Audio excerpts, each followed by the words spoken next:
Hey there! Welcome to the Influential Christian Entrepreneur. I'm your host, Francine Sinclair. I've been around the block in the entrepreneurial world, creating and repurposing social media content for experts and CEOs. I know firsthand how it can feel lonely, especially when you're mixing your Christian faith into your business life. So I figured, why should we go it alone? Who said that faith and business can't mix? And that's where this podcast comes in. Join me as we meet influential Christian entrepreneurs who are showing us how to blend business and faith in a way that works. We're here to prove that you can express your faith without compromising your business success. On the Influential Christian Entrepreneur, you're not just listening, you're part of the gang. So let's start this journey together.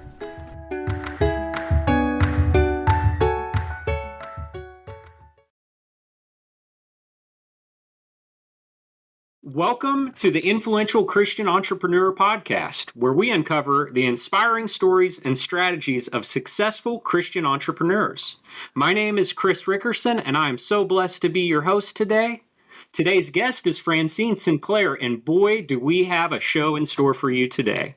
Most of you know how amazing Francine is. What you may not be aware of is the amount of adversity that Francine and her family have had to overcome, and how hard she has worked to leave her past behind her and carve out a new life in her community and in Christ. If you've ever seen the fascinating movie The American Gangster starring Denzel Washington, then you already know it's about a drug kingpin named Frank Lucas and importing heroin into the United States during the Vietnam War. He made it to the pinnacle, to the top of the drug trade, and today I bring you Francine Sinclair, the daughter of Frank Lucas, who Denzel depicted in that movie. Francine, thank you for allowing me to host you today. Thank you, Chris. I was saying that it is so weird to have somebody else hosting me on my own show, but I couldn't have thought of a better host than you. You and I, we share a lot of things in common, and I think that's why your wife suggested that you be the host for this show to interview me. So I'm excited about this conversation, and let's see where it goes. That is awesome. Awesome. Can you kind of run us through your childhood and how Francine, how your life started, and kind of run us through the gamut?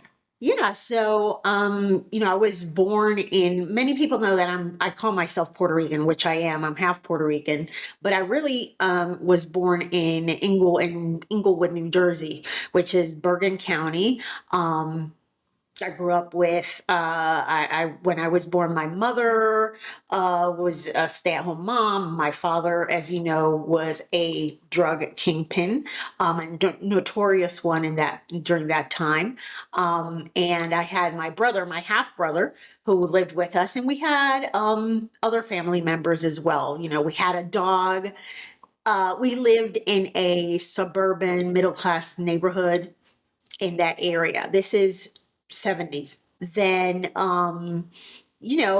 we just I had a pretty normal family life. This was my early childhood, but then things, by the time I was about 3 or 4 years old, that's when, justice caught up with my dad. And, unfortunately, that's when, things started to spiral out of control. Now, to go back a little bit, there was no, as far as religious beliefs or any faith-based beliefs, there wasn't any in my family. My mother's side came from a Catholic background, and but she was not a practicing Catholic, and my father came from a Baptist background. He was from the South, North Carolina, and Black churches, Black Baptist church. That was my grandmother's background, my family's background. But at home, we didn't practice anything.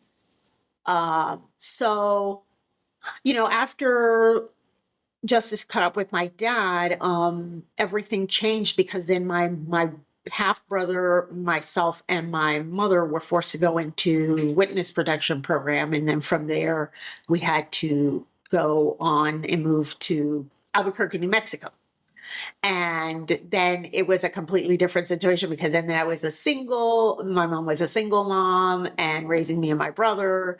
And so, there's a huge contrast from the beginning of that, my childhood, to like growing up. It was a complete and different contrast. And then, of course, having a father that's not present which consisted of visiting him in prison. But once we moved to Albuquerque, New Mexico, I could no longer see him. It was just mostly phone calls.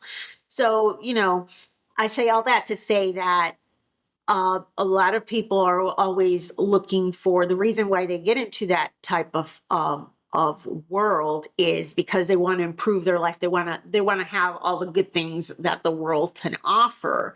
But it's almost the same thing as if you're going to go that route, it's the same thing as making a pact with the devil, because you'll have, those good things for a while, but there's always going to be a hefty price to pay. And it's not just you who's going to pay that price. It's going to be all of those around you, especially if you have children, those who you sought to, make things better, their lives better, give them everything. Those who you sought to do those things for are actually going to pay the price. And it's probably could be worse than the price you're paying. So that was in a nutshell, my childhood. Yeah. So, for those that have not seen the movie, or for people who have, and it is a movie, how that story was depicted in the movie, is that a pretty accurate depiction? Is some of that embellished? I know that in the movie, I think like 30% of the New York City police officers were arrested for corruption, and like how much of that story is factual? I think that it was accurate. I would say if I were to put a percentage to it, I think it was maybe 66% accurate. But yes, a lot of the officers went down.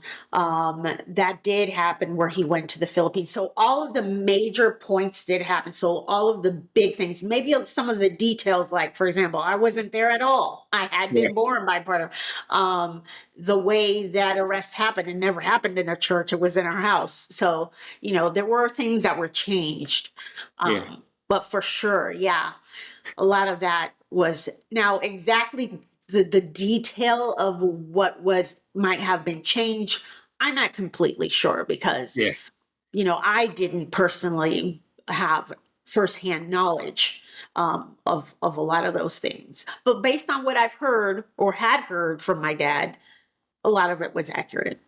So I was able to share a little of my story on your podcast and how I sold drugs and I followed a life of crime and I wound up homeless and, facing a lot of prison time. But in my mind, I know what it's like to be a young, ambitious, driven person and apply that in a negative direction. And I saw the same thing. I saw selling drugs as an opportunity to, in my mind, I think, to improve my life. And you and I had discussed previously how when I was in a ring of meth cooks and when I got to the top of what that was, it was not what I envisioned it to be. It was a deception. It was a never-ending goalpost. And I understand that your family made it to the legit, the real top of what that would look like. And in all cases, it appears to destroy, even when you get to that pinnacle. Do you think that the top looks like what the young, you're targeting, with your podcast, you're targeting Christian entrepreneurs. Well, there are a lot of entrepreneurs who are not Christian entrepreneurs who are on the corner selling drugs and applying themselves in that. Yeah, that's entrepreneurship, just not a good one. My dad had his own brand. Yes, he did. Yes, he did. Yeah. What would you say to those young entrepreneurs that are trying to apply themselves in that way? It does.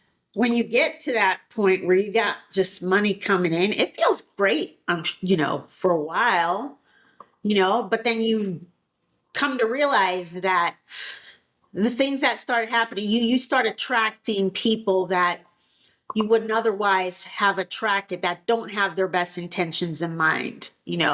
There's a lot of predatory people that come around you.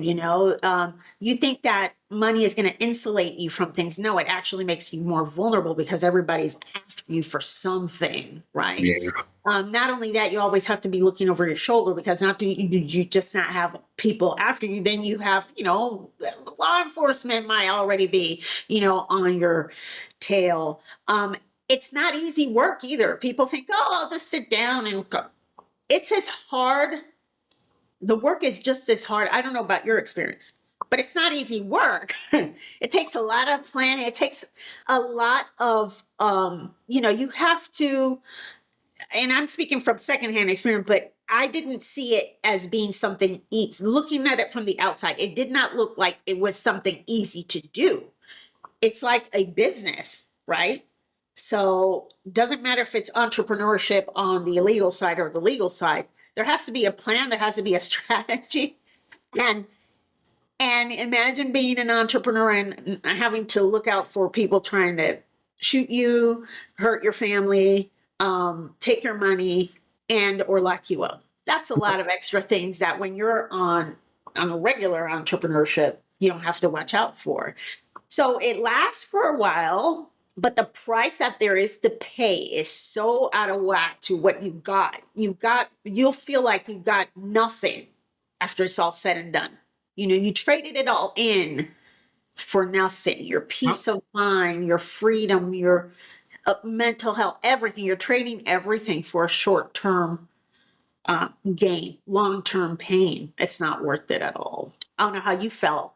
So I wrote a short list of, kind of what I envisioned, which was when you get to the top that you have cars and money and houses and women and all of these like earthly, fleshly things. But when you get to the top, what you have is you have worry and paranoia and backstabbing and prison and death and destruction. And it's like a ploy of the enemy to use these attractive things for you to sell your soul. The Bible says, what does it gain a man for you to gain the whole world but lose your soul? And it is a trade-off. And it's an uneven trade-off. Yes. It's so lopsided. When your dad, how much time did your dad do in prison? Okay, so he got out, he negotiated. He turned in a bunch of people. Yeah. Okay, he was slated to do, I don't know how many years, 70 years. And so let's say it all started when I was like 3 or 4. He got out when I was like 17. What happened when he got out? So that's that's part of the story that nobody knows from the movie. He got out early. Well, I wasn't living with him. So after we left Albuquerque, New Mexico, my mom and we moved to Puerto Rico with her side of the family, her parents. I grew up in Puerto Rico. Like I went to Puerto Rico. I was in Puerto Rico from the time I was in 3rd grade all the way through college. So when he got out, he was here in the States. I didn't live with him, so I can't give every detail. But when he got out, I remember he moved to Texas. He was living with my brother. He got employment, some type of employment over there. At one point, he was even working, doing some work for the Richie Roberts, the guy who Russell Crowe did in the movie. Yeah. They had become really close friends. So they were when my dad passed in 2019, Richie Roberts was there. So I thought, and I could be wrong, I thought that I read somewhere that he got out early and then got in more trouble and had to go back, or is that a different? Well, that's why he got out when I was 17. So initially he got out when I was like 10, then got back in trouble and then got out again when I was 17. What happened the first time he got out at 10? What happened? Why did he wind up going back? Well, the same reason why many people who get caught up in the justice system go back, recidivism. When you go to prison, for you to be hired, and you know this because you're in the staffing and industry, you know this better than me, how difficult it is for you to get gainful employment anywhere, because you go to prison and it's like you did your time, but that doesn't mean that you actually did your time. Yeah. Right. Like who is going to hire anywhere Frank Lucas? Okay. Look at his rap sheet. Who wants this type of employee? Nobody. Right. So, but if he would have turned to God, right? If he would have turned to Christ, if he would have changed his life, that would have been a different story. But when you don't, then what are your options? Take another deal from the devil. Basically, that's what it is, Yeah. to alleviate that temporary pain. Um, but then there's always another, again, you're going to pay the price again. Yeah. And Yeah. so that's what happened. If there were a way for people, once they complete their sentences, to be able to reintegrate truly into society and have opportunities happen to, that would reduce a lot of. And then we get into the whole narrative of, the prison industrial system, how Mm, it's now private and how it behooves those people to have more people in those beds. So, it's not a problem that our society has ever really wanted to fix. yeah. And so he went back. Yeah. That's it, same way. Yeah. Same way, not nearly as big, Yeah. but climbing, Yeah. and I wasn't there, so I can't give you the level of detail, but basically that's what he did. Still had contacts, still had the know-how, still know how to do things. People approach you, help me do this because you know how to do it. There's Yeah. this much in it for you. You don't have to get involved as much, Yeah. you So was know? it was a sting deal, a setup deal, or No, no? it wasn't, but initially, but then it was. Somehow, I guess somebody got infiltrated in there and then, yeah, it became that. But Yep. it And didn't start out that way. That's as much as I know. that's that whole watching your back and having to worry and getting robbed and set up and Oh, it yeah, but then in this time, my mom went too. in 20 when you were 10. Yeah. Yeah, And I was there when that happened. you were in Las So, Vegas. Yeah, walk us because through they that. involved her in all of that too. And it was like both gone. They were both gone because my mom and I were in Las Vegas when that happened, and I was literally there when they came in. It was just me and my mom. Mm, Not the cops, the FBI actually. Like yeah. guns drawn and the whole 9 yards. So that was my second traumatic experience. And then they put me on a plane from Las Vegas to Puerto Rico by myself to my grandparents' house, which I got lucky because they were going to take me to a foster place in Yeah. Vegas. I happened to be lucky enough that Joe Louis, the famous boxer, Blessed. You're blessed. Joe Louis was, I guess he was like my godfather, and his wife was the first female Black attorney in the U.S., Yeah. Martha Lewis, and she happened to be out in Vegas, and she was able to do whatever she needed to do out there to get me on that plane to Puerto Rico versus going to a foster home. That night, I remember two cops staying with me in the hotel room, taking me to the airport in the morning, putting me on a plane Wow. by myself. So then I lost this time my mother, but I was I went to go live with my grandparents in Puerto Rico, where we had been living after we left Albuquerque, New Mexico for some years. So I was already in school. I was already familiar. But imagine going on a summer vacation with your mom. Oh, I'm going to have fun. This is going to be great. And coming back, like, where's your mom? What happened? It Mm. was extremely traumatic. So, yeah. And your dad, where did he go, by the way? So it Well, was, people, adults who have been through a lot of trauma like that, mhm, can look at children and understand how resilient children are, right? How, mhm, mhm, and mhm, in a way that maybe people who have children who have not been through a lot of trauma, who have a relatively comfortable life, don't mhm. know how resilient children are. So, you've came through that. You're bigger, you're better, you're stronger, you're bolder. It was traumatizing, but you have an understanding of how resilient children are. How resilient children are. But Yeah. then I think that also, I don't know about you because I know that you also had experiences in your childhood where you had to deal, your mom, et cetera. But that does, for me, it made me be sort of an overprotective parent. I don't know Mm. about you. It's a little different for me, I think. Is it? Yeah, yeah. I am protective. I on the sense of where are you going, and you're not. And I didn't give my kids a phone until they were 16, and I am worried about them using drugs. I'm very worried about that and protective of that. So I'm not loose with like my kids go wherever they want and do whatever they want. I'm very protective like that. But I look at it and say, my childhood was jacked up. I tell them all the time, Mom was jacked. Oh, you guys have no idea. And I came out of it okay, right? So I'm like, hey, look, if I can have that childhood and come out of it okay, my kids can handle it if I, what they have no clue. So I'm like, I'm not too hard on myself with like, do I have them in a bunch of sports and am I running myself ragged trying to be this perfect parent? Look, and I came through it okay, and I don't have to be a perfect parent.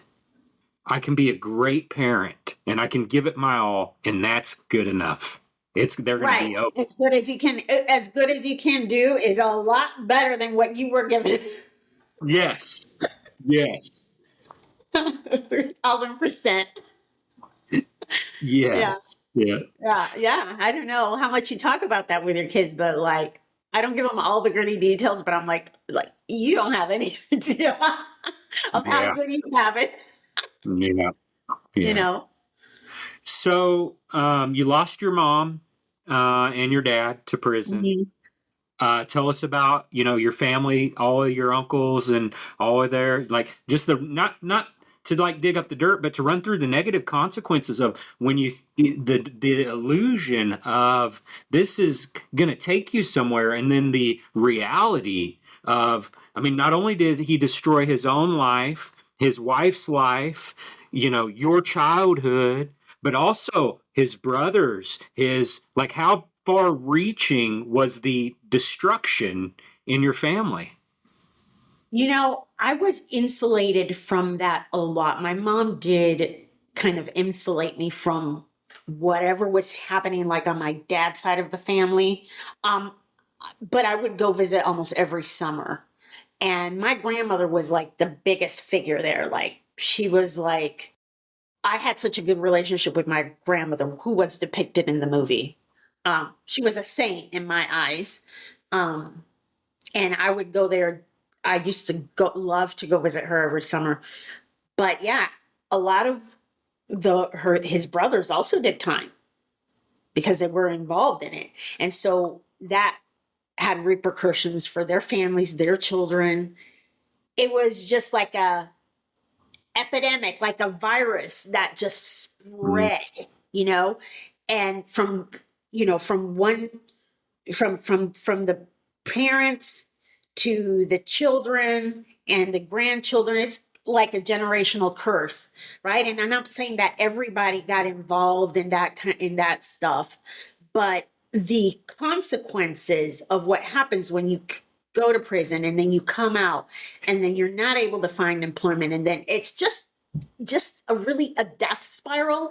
And so it was up to many of us, myself included, and a few other of, I guess, my grandmother's grandchildren, to take it upon ourselves to kind of break that general. Some did, some didn't. As you know, he had a lot of brothers and sisters. There were a total of about 9.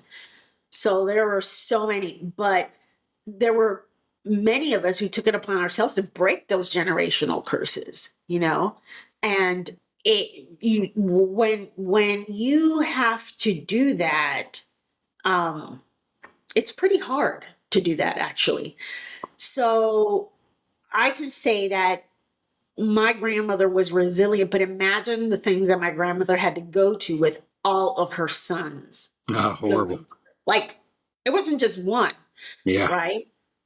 Because the girls were not involved in any of that. She had 3 daughters. They were not involved in any of that, but it was all the boys. And, it was just god awful. On my dad's side, luckily, we were able to stop that there, me and my brother. But, he also had other children. My father had other children, that not live out in our household, weren't part of that household. So, but because I lived on my mother's side, here in Puerto Rico, things were pretty normal over there, except for the exception of my mom. But thankfully, I had that side of my family that it was my life was so much easier by having that available to me than if I had had to live with my dad's side of the family. It was complete chaos on that side, complete and utter chaos. In fact, my grandfather on the other side didn't even like me going over there in the summer, but it was fine. But over on this other side, I went to school, I had my friends. The hardest part about growing up was I never wanted to tell people where my parents were. I don't know if they knew, and people probably knew, but I would never, I'm like, where is your dad? We're like to my friends in school, like, oh, they live in the United States. They live in New York. They live in New York. I just, kind of like that. Whatever, make up whatever story at the time. And like when school events and stuff like that, my grandparents would go, but I never have my mom or my dad show up there. And my mom was gone for about 4 years, though. She wasn't gone for that long. She came out right in time for when I was like 15. So So at that point, did you go back and live with her again, or no? she was living with us with my grandparents in my grandparents' home. Did she change for the better at that point? Did that? Yeah, she did. She, started in real estate. Then, she did several other things. And I think that during the time we were in Puerto Rico, it did improve. But then, we lived a pretty normal life. And at one time, she was almost married, right? With the gentleman that I spoke about in my book that we were in New Mexico. But then that broke off when that relationship broke off. We stayed with my grandparents and my grandmother in Puerto Rico. So, I was going to school. She was being the single mom, doing the single mom type of thing. And, I went through college and that's how I grew up, but then by the time I was 17, my dad was out. So I would go visit him in the summers but it was never the same. It was never the same. It was broken, a family unit that was completely just imagine an explosion in all the shards just everywhere. It could never be cohesive again. But I did have a good relationship with my dad. And I had a good relationship with my mom. My mom and my dad had a good relationship. So, but it wasn't worth it at all. How did he handle that in the end? As he comes to the conclusion of his life and all the damage and destruction and the top and the fall and the whole thing. How do you think that shaped him in his, speaking of resiliency and how things impact us and we can be resentful or we can be grateful, or how was his overall in the end as he comes to the conclusion of his life? Was he regretful, remorseful? Yeah. I think he was regretful and remorseful, especially he had a lot of time to reflect on that, especially when the movie came out where he was forced to talk about things and publicly, Yeah. publicly and be, judged publicly and all that. I feel like first he caught up in the glitz and glamour of Hollywood. Oh yeah. But then as he's had time to reflect and talk about that. He did show remorse about that and wishing that he would have made better choices because, it was a choice in his mind when he started in this path. He was a teenager from the Jim Crow South, right? Who was just looking for a way to get out of poverty, whatever you need to do. But it's a slippery slope. It turned into a slippery slope that at one point, like you stated, it's kind of like a never ending goalpost. Yeah. You just get caught up and you want more. And yeah, I'm going to stop, but let me do this one thing. And yeah, I'm going to stop and let me do this one thing.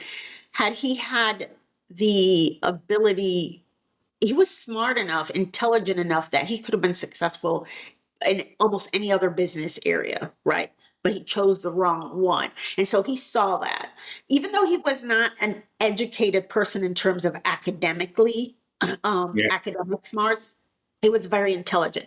So yeah, I saw a lot of remorse. Now, like you asked me, was he actually saved? I don't know because I wasn't a Christian back then. See, he passed in 2019. I became a Christian in 2020. I didn't know what that entailed, salvation entailed. For me, we kind of just all go to the same place unless you were like really, really wicked. And although he had done some really, really wicked things, I thought that maybe the remorse that he had was enough to get him to, you know, heaven. But now that I'm a Christian and I can see what you're specifically, did he accept Jesus Christ as his Lord and Savior? Did he repent and ask for forgiveness? I don't know that because I didn't live with him. And although I was the last person on the phone, I was on the phone with him as he died. I didn't know any better. I didn't know to ask him. I didn't know what to do. So yeah, he potentially didn't, because he probably didn't know how. But I'll never know until I get there myself, Well, and that's the hard thing. um, I don't know if I told you this, but my grandfather called me. We were in Mexico on vacation, and he said, "Chris, I'm dying. He's in the hospital." He said, "I'm dying." He said, "I've got prostate cancer." And, I don't remember. It was a very short conversation. In that conversation, I asked him, I said, "Grandpa, have you ever given your heart to the Lord?" And he said, I don't remember what he said because I kind of dismissed it because I was going in for the close anyway. Even if he said yes, I said, "Hey, do you want to recommit right now?" And I got to tell you that was one of the most powerful moments in my life. Not because I knew my grandpa well. My grandpa was a hard man. I didn't really Mhm. know him.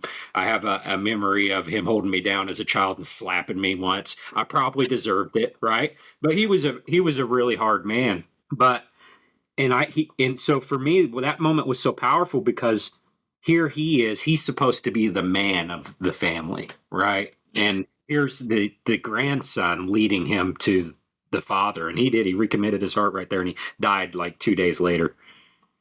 What a beautiful, powerful thing! And the only reason you didn't do that then is because you didn't know what you were made for. You weren't living in that role, and you didn't know what you were made for. But I had no idea. today you know that, and you Today I are know that, but isn't it too late? You it know? was late for him. But the Bible says, Yeah. Romans 8:28 says, all things work for the good of those that love him and are called according to Yeah. his purpose. And that's you. You're called according to his purpose. What does that mean? In the world, living for him with purpose and intentionality to lead people to him. And Hmm. so it's a beautiful thing that even in that moment, you see, I had a friend who died of fentanyl. And when I got clean, he got prison. So I was 11 years into rebuilding my life. And Hmm. he did 11 years in prison, and I would go get him from the halfway house and I would take him to church. And I Hmm. asked him, I said, "Hey man," he was going to church to see his girlfriend, right? I asked him, I said, "Hey man, do you want to give your heart to the Lord?" And he said, "No, I'm not ready." And a year later, he died from fentanyl. And you could look at that and say, well, what good comes out of that? Because no good comes out of that. He died. But no, that's wrong. All things work for the good of those that love him and are called according to his purpose. You know what happened the next time I had a kid out in my parking lot that was on fentanyl, or the homeless guy that was up the road on fentanyl? Let me tell you, I didn't take no so easily. I harassed that damn homeless guy, nodding off with his sign, and I got him into detox, and I paid his first week's rent at an Oxford house and got him in a sober living home and changed his life. The good that came out of that was I won't take no so easy next time because it might be my last time. Yeah. And it's a parallel story with your father. You didn't Uh-huh. get to in that moment, but that moment will fuel you Hmm. for future moments in your life that you will win some and you will capture some because that's Yeah. God's will, and that is going to fuel you. Yeah, absolutely. I believe that. That's beautifully said for sure, because there's nothing we can do now after after they've passed.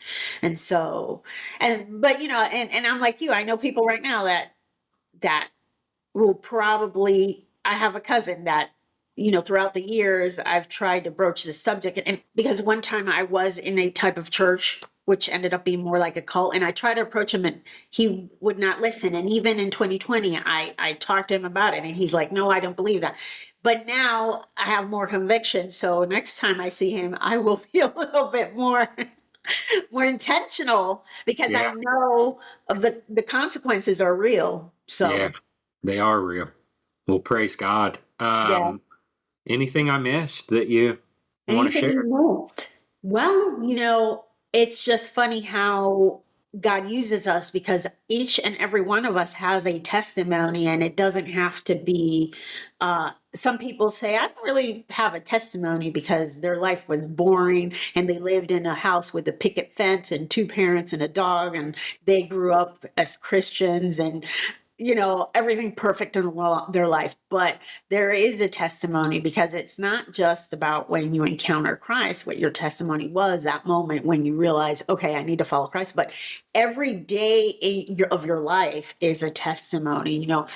Yeah, that's huge what happened in my life and how I came to Christ, which was, I thought it was by accident. Of course, it's not by accident, but part of what we should do as Christians is share our testimony so that it inspires others who are going to resonate with that and say, if that was her life and this is her life now, then maybe I want to explore this. That's why we can't stay quiet. That's part of the reason why I share it, and that's part of the reason why you share yours, because people who would otherwise not be interested in taking a look at Jesus, they might be in a similar lifestyle or having experienced similar things like you and I have experienced, and then think, okay, I have something in common with this guy or this girl, and look into it. And for sure, now I'm all about I'm all about this. I'm all about God's business Yeah. because I was given grace. Like how many times, oh my God, how many times I could have died 20 times over in my life. And it took a post on social media for Yeah. me to find Jesus.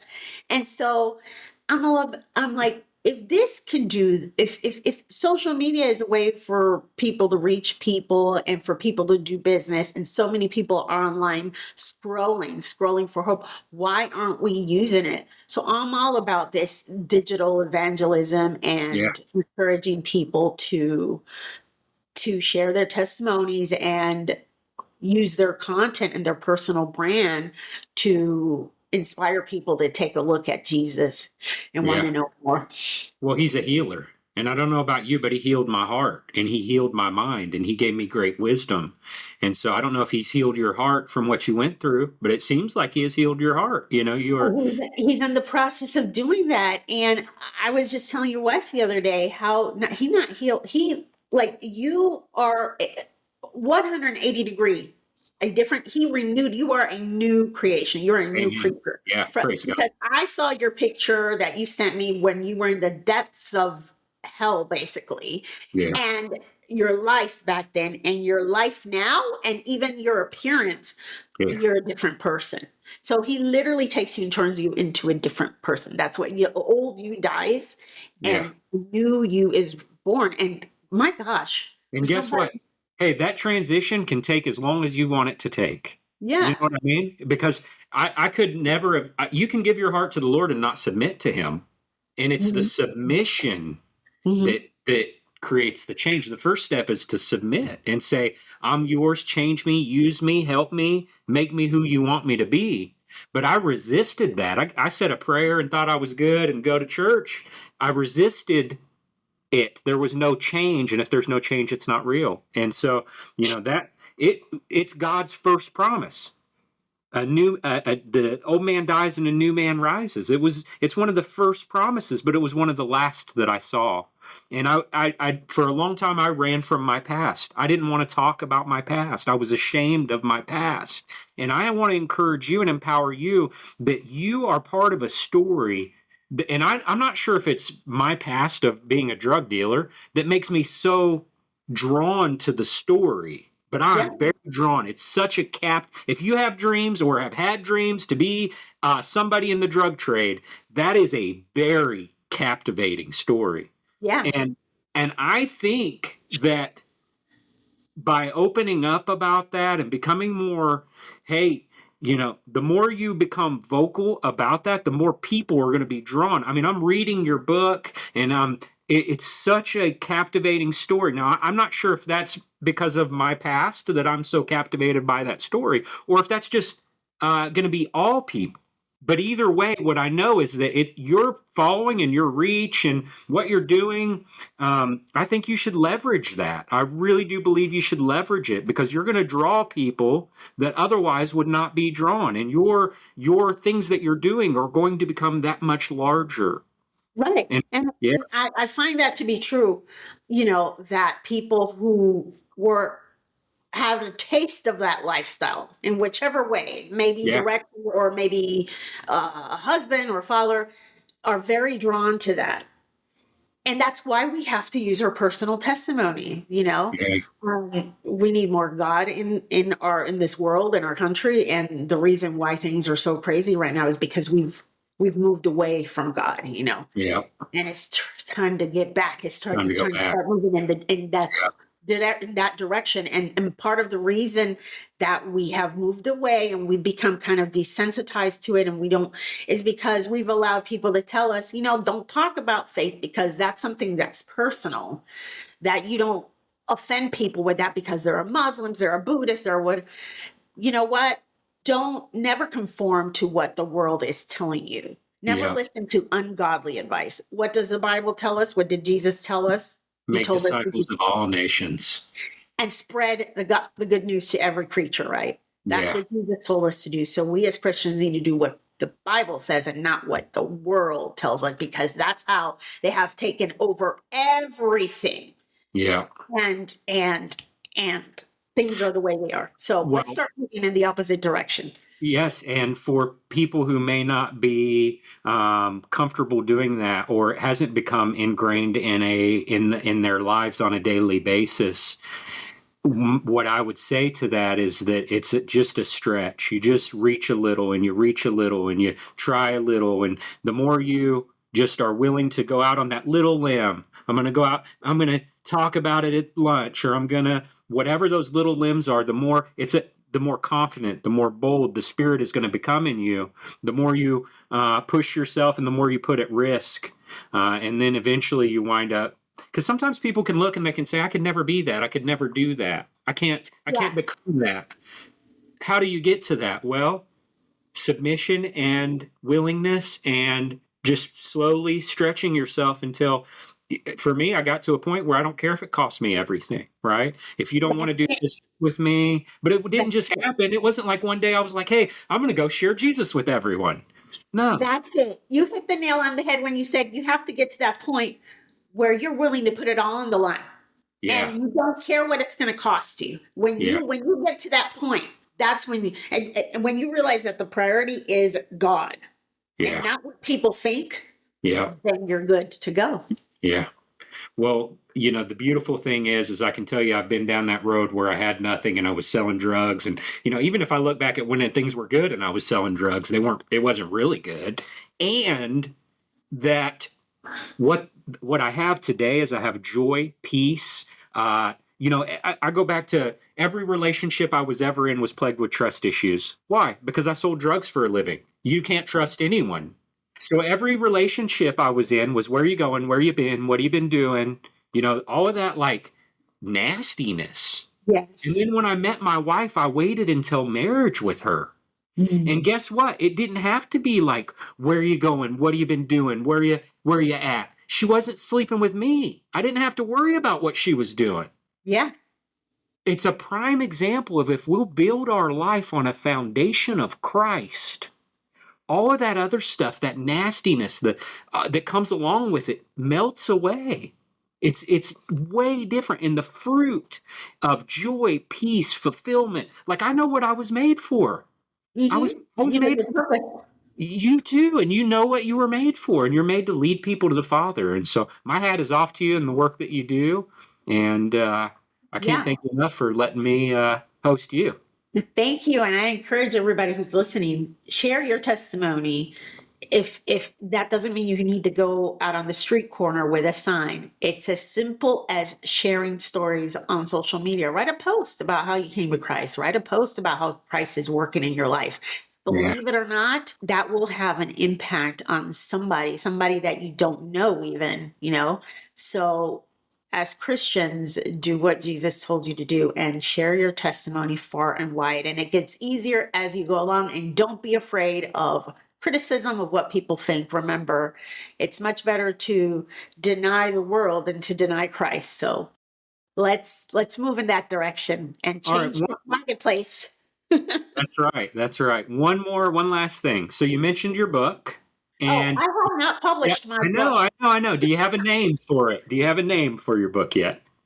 I don't. I never published it because I didn't feel like it was finished. Now that my life has changed and I've met Jesus, I feel like I can finish this book, even though my life isn't done, but I feel like now I can complete this book. So I don't know what it's going to be called, Well, it's but too bad, because if you did, we could go ahead and prep the public right now. yeah, I don't know what it's called. I wrote the But first if part it's of this book in 2014. It's been 10 years. I've changed a lot. So it's going to be interesting. Yeah. I think you should steal that the daughter of the American gangster, The American Dancer's Daughter. No, I don't know. If that's going to be it. But yeah, it's going to be like part one and part two, literally 10 years apart. So we'll see what's going to happen. I'll let everybody know when it does go live. Well, I'm excited to call you a friend and a sister in Christ, and I'm again very grateful. Yes. Thank you so much, Chris. And thank you, everybody, for listening to this bonus or special edition of the Influential Christian Entrepreneur. Take care. See you soon.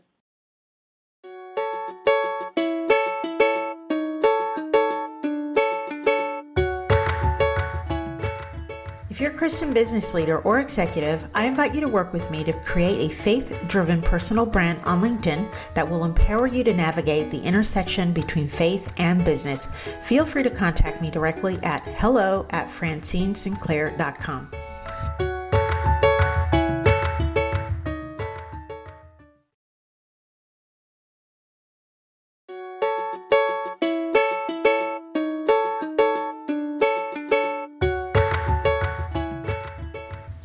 I want to thank you from the bottom of my heart for listening today.